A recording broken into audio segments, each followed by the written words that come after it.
Las leyes se bajan de los códigos y se suben claritas a la radio para que las comprendas y las uses a tu favor. La Facultad de Derecho y Radio Universidad de Chile presentan Derecho al Aire, donde analizaremos temas de actualidad para acercar el derecho a la ciudadanía, con Diana Masís y Silvia Peña. Bueno, hace pocas horas vimos a los presidentes de Brasil, de Colombia, de España y de Uruguay en nuestro país junto al presidente Boric en esta cumbre que titularon Democracia Siempre, en un intento por reafirmar la importancia de la democracia ante la oleada de gobiernos autocráticos, las guerras, el genocidio, etcétera. Y los mensajes son inquietantes, como que la democracia estuviera amenazada o deslegitimada, la gente ya no lo cree como un sistema que pueda resolver sus problemas. ¿Cómo protegemos la democracia? ¿Cómo se hace? ¿Cómo se avanzaría hacia más democracia? Ante esas preguntas es interesante mirar nuestro proceso constituyente, estos dos intentos que tuvimos de cambiar la Constitución, que a pesar de que no hayamos aprobado ninguno de los dos textos, sí fue un ejercicio democrático que tiene elementos muy interesantes. Por ejemplo, las iniciativas populares de norma para hacer una Constitución. Esto es, que la propia gente decide o presenta algunas cosas que quieren que se incluyan en esos textos. Soy Diana Masís, los saludo desde Londres. Silvia Peña está en Santiago. ¿Cómo estás, Silvia? ¿Qué dirías de todo esto? Hola, Diana, ¿cómo estás? Muy bien. Qué bien. Mira, todo lo que dices, así es. Hace rato que se viene hablando de la amenaza que se va a acabar la democracia ante la llegada de regímenes autoritarios y otras formas. Pero además hay un elemento que yo estuve viendo y que tiene que ver con el descrédito de algunas instituciones. Y eso hace que la gente empiece a dudar porque son instituciones democráticas. Pero en algunas encuestas que se han hecho, todos valoran la participación ciudadana. Y eso es democracia al final. Entonces, ahí hay una cosa que nosotros tendríamos que revisar. ¿Qué nos pasó?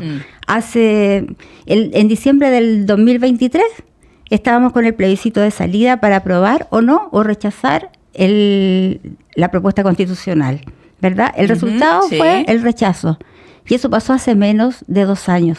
Y parece que fue el siglo pasado, ¿o no? Parece que pasó mucho tiempo, se olvidó, se guardó.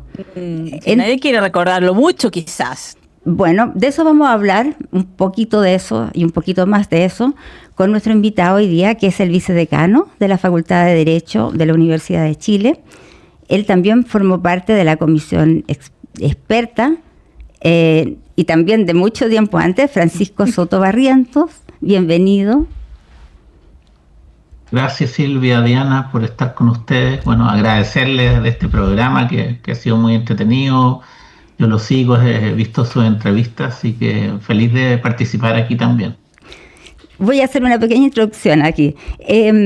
Francisco Soto y Benjamín Alemparte y otro profesor, Oreste Suárez, publicaron hace poquito un artículo en una prestigiosa revista constitucionalista que se llama Global Constitutionalism y habla sobre la experiencia de las iniciativas populares de norma.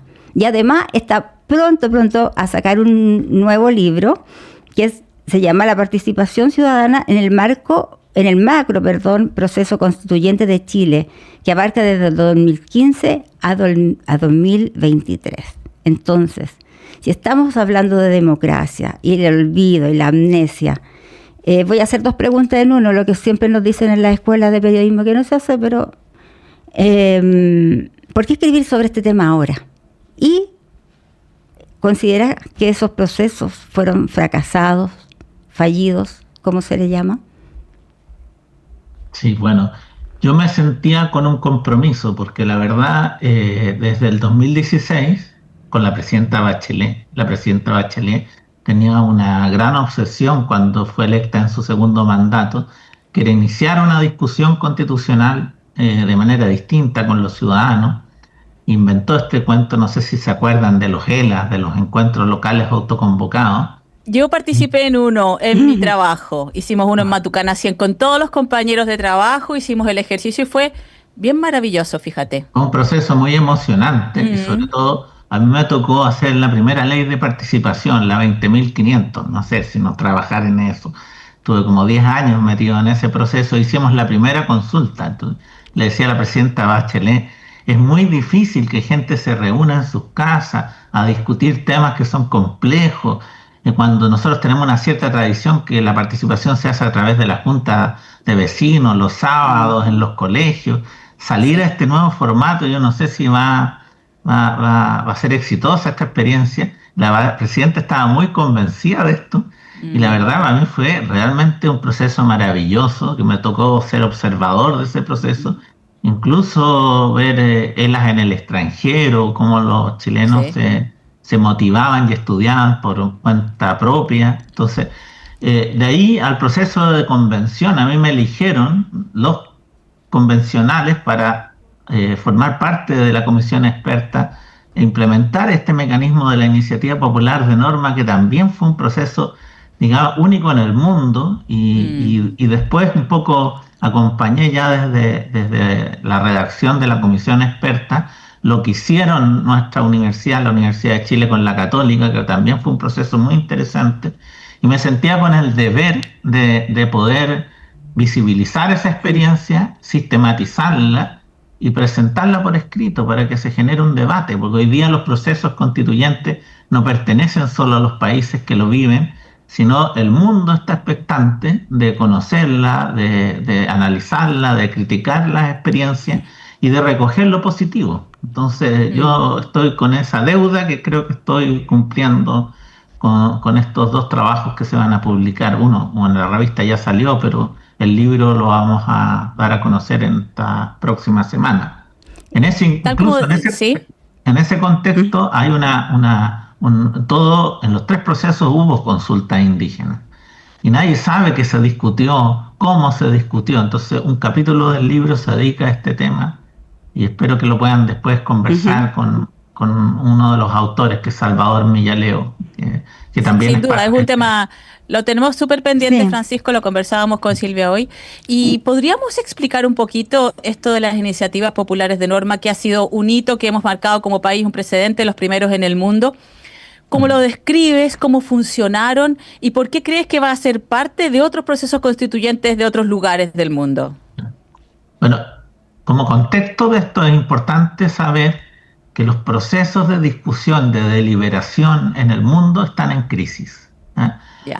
Históricamente, en el siglo XIX, digamos, nuestras democracias funcionaban a través de debates en el Congreso, que se seguían a través de periódicos y de revistas. Entonces, la discusión de los países se hacía en los congresos. Hoy día ya no se hace así. Hay una deliberación casi global que se hace a través por Internet, con una dinámica muy vertiginosa, y la discusión de los congresos muchas veces queda de lado, la gente no los conoce, e incluso va perdiendo credibilidad del papel. No les interesa, claro. Parlamentario. O sea, de hecho, Latinoamérica es la región del mundo donde hay mayor cuestionamiento a los parlamentarios. Y de Latinoamérica, Chile es donde peor se evalúan el trabajo de los legisladores. Entonces hay una crisis muy profunda que se viene instalando durante todo el siglo XX y que generó en Europa, sobre todo, la elaboración de mecanismos que pudieran abrir los procesos de discusión a la ciudadanía. Y esa fue la iniciativa popular. La primera, esta figura la creó Hans Kelsen, que es un famoso teórico y profesor de Derecho Constitucional y de Teoría del Derecho. Tenía como esas dos almas, la discusión más propiamente teórica y la práctica. Kelsen, que elabora la Constitución de Austria y crea esta figura. Y esta figura se empieza a exportar a toda Europa como fórmula de revertir la crisis de participación, y llega a Latinoamérica y también se incorpora en lógica más presidencialista. Lo interesante es que esta fórmula, muy anclada en las democracias parlamentarias, se usaba básicamente sin nuevas tecnologías. Se usa sin nuevas tecnologías, salvo para la recogida de firmas Todo el resto es un proceso algo engorroso y que cuesta mucho activarlas, pero sí existen experiencias muy relevantes en el mundo, ¿no? El caso del modelo chileno es que llevó todo a un proceso constituyente en donde se elabora el texto de una sola vez, ¿eh? Entonces, nosotros en una plataforma presentábamos todas las iniciativas de discusión y uno podía vitrinear los mecanismos, digamos, y ver si a uno le interesaba el tema, no sé, los animalistas o demandas de género. O sea, podías ver los clics de toda la gente donde entraba lo mismo. Sí, y acompañarla en todo el proceso, porque se transmitía vía streaming las debates. Entonces eso generó un momento muy virtuoso, ¿eh? Lamentablemente, durante la discusión, este mecanismo que lo elaboramos tecnológicamente desde la Universidad de Chile, se iba a abrir durante febrero para que la gente votara. Entonces tú, Diana, sabes que aquí en Chile en febrero no pasa nada y la participación está llena de ritos. Entonces yo pensaba que esto, la verdad, iba a fracasar por los tiempos, por el timing de la discusión de la convención, que era muy complejo. Pero yo estaba de vacaciones, empiezo a ver mi computador, cómo la gente empieza a votar y a participar de manera muy intensa, y eso generó que más de 1 millón de personas se volcaran a la discusión, que transforma este proceso en algo inédito, ¿eh? Entonces, de ahí para adelante, la discusión en las comisiones, el proceso de conversación, se fue tomando la agenda pública y lamentablemente empezó a chocar con la idea de constitución en algunos temas que tenía la propia convención. Entonces, mientras había iniciativas que tenían mucho apoyo ciudadano, en la convención algunas no prendían, y eso generó una suerte de tensión. Entonces, no obstante, como una experiencia inédita, muchos de los mecanismos se incorporaron en el texto definitivo de las iniciativas populares, y a lo mejor faltó difundir con más fuerza eso. Ahí todo un tema comunicacional que golpeó a la convención en su última etapa y que sería largo analizar. Pero eso básicamente fue un mecanismo que a través de recogidas de firmas podía incorporar en la discusión de representantes ideas de la ciudadanía. Ahora, eso va como un poco en contra de lo que se piensa de que no hay ganas de participar, ni siquiera de votar. Es raro, ¿no? Sí, claro. O sea, esos son prejuicios justamente cuando no existen mecanismos de participación. Y el problema que ha tenido Chile históricamente es que tenemos una democracia muy tradicional, muy basada en la representación y en el control de los partidos políticos, y los partidos políticos se ven como un espacio donde se eligen representantes. Y no opera como en otras partes del mundo donde los partidos políticos también están abiertos a la participación directa de la ciudadanía y a promover ideas de ellos. Por ejemplo, en Italia hay partidos que se dedican exclusivamente a levantar iniciativas populares y materias asociadas a referéndum abrogatorios. En ese sentido, como hablábamos al comienzo del peligro de la democracia, o sea, de que no haya democracia, ¿cómo podemos aportar cada persona, los que están escuchando, por ejemplo, a la democracia? Yo creo que la base de eso no es solo voluntarismo, sino que tenemos que tener mecanismos institucionales que permitan controlar el papel de los representantes y de alguna manera fomentar que las personas que tienen buenas ideas puedan de alguna manera conectarse en hacer cambios institucionales sin necesariamente ser militante o ser dedicar su jornada completa a la labor política.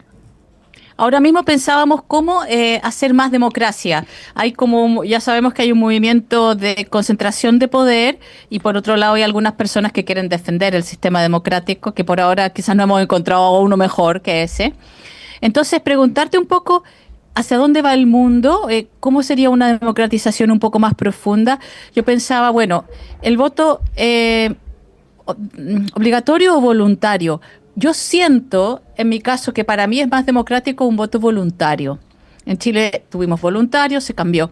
Ahora aquí, por ejemplo, van a bajar la edad de votación de los jóvenes de 18 a 16 años, que también podríamos pensar que es un paso más democrático, donde los niños que ya algunos trabajan o tienen ciertas participaciones sociales también puedan votar. Entonces, a partir de estos dos ejemplos, ¿qué dirías que se hace en el mundo para profundizar la democracia? Sí, bueno, primero reconocer que la deliberación ya no opera en espacios de conversación directa como son los parlamentos, sino que los parlamentos deben ponerse en diálogo a través de plataformas virtuales y buscar de manera más imaginativa el diálogo con la ciudadanía y entender que los debates no son debates donde la gente va a seguir 10 horas una discusión en el Congreso, por lo cual que hay que hacer un enorme esfuerzo pedagógico. Lo relevante de esto es que adicionar el esfuerzo pedagógico con posibilidades de incidencia real en la elaboración de leyes, porque la gracia de las iniciativas populares es que permite eso, conectar la discusión legislativa con la participación de la ciudadanía, y pretender que la discusión de representantes no puede ser incidida por las opiniones de la ciudadanía es un tremendo error, como le pasó a la convención, como le pasa hoy día a nuestro Congreso, que requiere flexibilizar su representación y ponerla en discusión con los debates de los ciudadanos. ¿Y eso se ve venir o se ve difícil? Mira, yo tuve una experiencia muy positiva porque en la comisión experta teníamos desde republicanos hasta gente del Partido Comunista. Y en el capítulo sobre participación, que yo tuve un papel, trabajé justamente redactando eso, logramos un acuerdo unánime. Y cuando pasó, digamos, a lo que se llamó Consejo Constitucional, donde había mayoría de republicanos y de personas de derecha, prácticamente ese capítulo no se tocó. Estábamos todos de acuerdo de que había que hacer cambios sustanciales en nuestra democracia. Entonces, siempre yo había percibido antes de esta experiencia que la derecha era muy crítica a introducir, muy conservadora en el sentido de mejorar la democracia a través de mecanismos de democracia directa, y tengo la percepción de que los logramos convencer y se produjo un cambio interesante. Entonces yo, como ha pasado en otros temas, esperaría que a lo mejor vía de reforma estos mecanismos se puedan implementar en nuestro sistema institucional. Y en concreto, ¿cómo funcionan? Es decir, se junta un grupo de personas, quiere cambiar una ley o proponer algo nuevo, se escribe o bueno, hay una plataforma especializada. En concreto, ¿cómo funcionaría si diéramos ese paso? La experiencia que nosotros instalamos con la iniciativa popular y que yo la estoy promoviendo a través de este artículo y de este libro, es que la clave de que esto tenga éxito es que pueda acompañarse durante todo el proceso, desde la recogida de firmas hasta la discusión, en una plataforma en Internet. Que uno se pueda inscribir, que no sea una cosa que uno tenga que ir a notarios, ni sea engorroso, sino un proceso muy sencillo.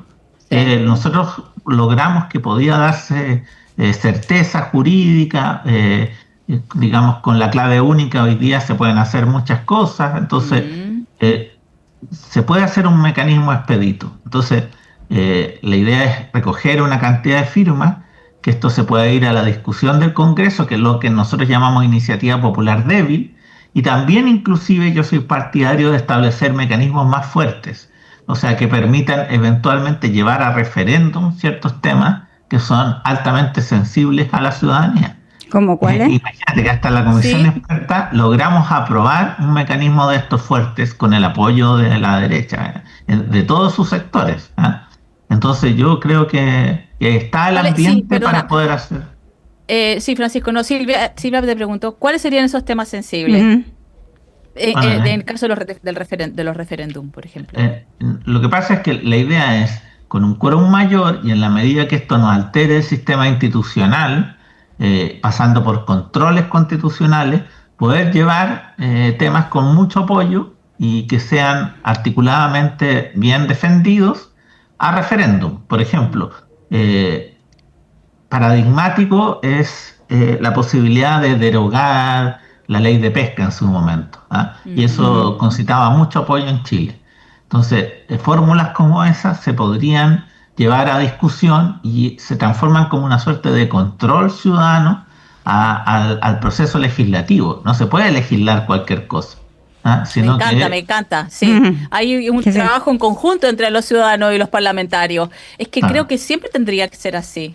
Sí, bueno, lo que pasa es que muchas veces eso se ha visto como algo que puede poner en cuestión a la democracia y no han visto la experiencia uruguaya o en Italia o la misma experiencia suiza, donde eso ha tenido bastante éxito y no se ha hecho para ¿cómo se llama?, debilitar la democracia. O sea, por ejemplo, en Italia se derogó toda la política de instalar centrales atómicas en Italia y como una lógica no armamentista que inspiró hasta hoy en día la forma de proceder de la defensa italiana, o llevar a discusión temas como el divorcio, el aborto, que muchas veces dividen a la sociedad, y estas son formas de discutir abiertamente temáticas altamente sensibles. Y también, perdón, y promover ciertas leyes, ¿o no? Por ejemplo, el caso uruguayo. Sí, temas, por ejemplo, medioambientales. En Uruguay se discutieron los temas electorales o materias asociadas a los derechos humanos. Y todo eso, de alguna manera, hace que las sociedades sean más abiertas, ¿eh? Yo, por ejemplo, me tocó hacer hace poco un proceso, observar en Ecuador, que ellos en la constitución que aprobó el presidente Correa, incorporaron varios de estos mecanismos. Y ellos tienen un sistema muy particular, que es que consultan todo lo que llevó un presidente a ser electo como presidente y que no lo ha logrado implementar durante su periodo. Entonces el presidente, cuando al final de su periodo no ha logrado implementar, como pasa mucho en Chile, digamos, sus grandes políticas las llevan a referéndum, ¿eh? Y en algunos casos se ha aprobado y en otros han fracasado. Y ahí tienen una figura que se llama muerte cruzada, en el cual renuncia el presidente y se disuelve el Congreso y se llaman a elecciones. Pero de alguna manera ese proceso ha sido muy virtuoso en términos de que ha permitido, ¿cómo se llama?, darle cierta consistencia a los proyectos que llevan a un presidente al gobierno.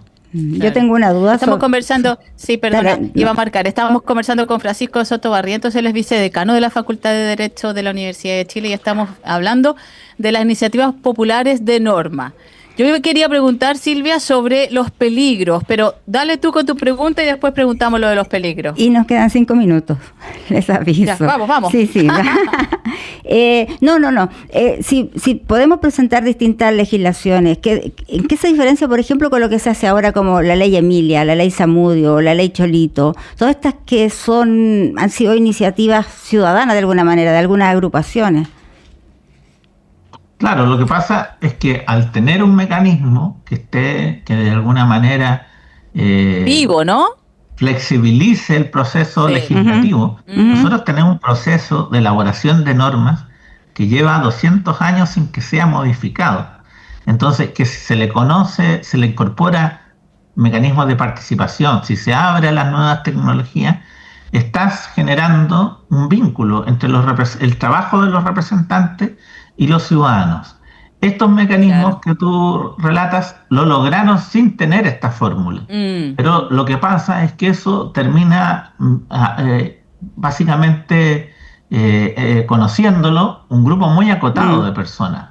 Cuando tú lo tienes institucionalizado, cuando tú lo haces recurrentemente, cuando creas mecanismos que visibilizan estas experiencias, todo el mundo ya lo hace parte de su vida y su ejercicio democrático. En Uruguay, en Suiza, es habitual hacer esto y lo ven y no les causa sorpresa. Entonces, cuando se hace y funciona bien, estos mecanismos ya no son de una élite o de un pequeño grupo empoderado, sino de la mayoría de la ciudadanía. Francisco, y nos preguntábamos también qué pasa si hay como lobbies, o sea, si se manipula la tecnología. Ya sabemos lo que pasa con el algoritmo, los bots, etcétera. ¿Qué pasa si empieza a haber grupos que quieran aprobar, no sé, estoy pensando, ley de tenencia de armas como en Estados Unidos, que aquí se puede tener armas, o este tipo de temas más complejos y que se haga como una especie como de lobby o de, no sé, que se organice gente en pequeños grupos y ¿sería posible que ellos lanzaran un tipo de ley de ese tipo?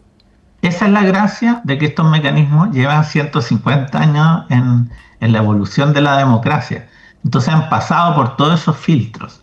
Y esa fue la conversación que nosotros tuvimos en la comisión experta, que fue una conversación de botar esas barreras, de quebrar esos prejuicios y ver que si revisábamos las legislaciones, no solamente los titulares de las constituciones, sino cómo se regulan estos mecanismos, todos esos problemas han sido ya resueltos a través de sucesivas reformas legislativas que permiten organizar estos mecanismos para enfrentar ese tipo de flagelos, digamos. Entonces, el gran éxito de este proceso no fue tanto sumar a la gente, sino ir mostrando y estudiando la legislación y dándose cuenta que en realidad estos temas ya han sido resueltos por muchos sistemas institucionales. Bueno, tenemos que ir a nuestra fianza, ya sabes que tienes que pagarnos aquí con algo hermoso, algo interesante, algo deslumbrante. Así que, ¿qué nos trajiste, Francisco, hoy? Para poder salir de acá. Claro. Sí, yo, ¿cómo se llama? Tengo un hijo pianista y está como escuchando intensamente a, ¿cómo se llama? A Serú Girán, que es ¿cómo se llama? Un grupo de música de los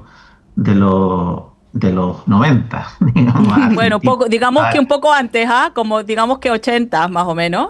Sí, pues Sui Generis y después viene Serú Girán. Serú Girán. Y ahí yo elegí una canción que les toca todas las noches que se llama Salir de la Melancolía, que es de Charly García. Ya, y la relación con lo que estamos hablando, ¿me acuerdo? Es una canción nomás, no me piden conectarlo con los temas. Pero no, es simplemente mi gusto, digamos, y el de mi hijo. Sí, no, bueno, pero habla de alguien que está sumido en la melancolía y es probable que en estos tiempos haya mucha gente sumida en la melancolía de otros tiempos, ¿no?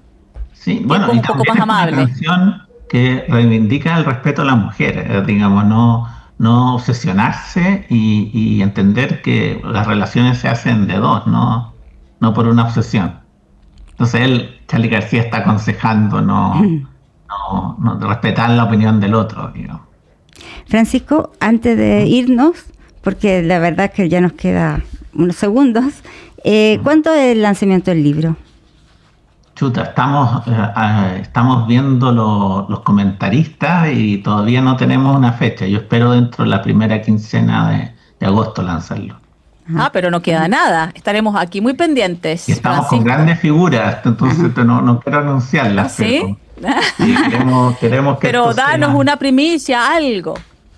Por ahí algunos candidatos presidenciales. Excelente. Francisco Soto Barrientos, vicedecano de la Facultad de Derecho de la Universidad de Chile, nuestra universidad. Muchísimas gracias por esta conversación. Sí, muy interesante y espero que a los auditores le haya abierto un apetito de participación. Eso es. Yo ya quedé con un hambre de participación increíble. Nos vamos con vientos de cambio, Silvia. Sí, me gusta porque con los tiempos que estamos viviendo, aunque es una canción muy antigua, anuncia esperanza, ¿no? Sí, y la necesitamos. Chao, nos vemos el miércoles que viene. Chao, hasta luego, gracias. Chao.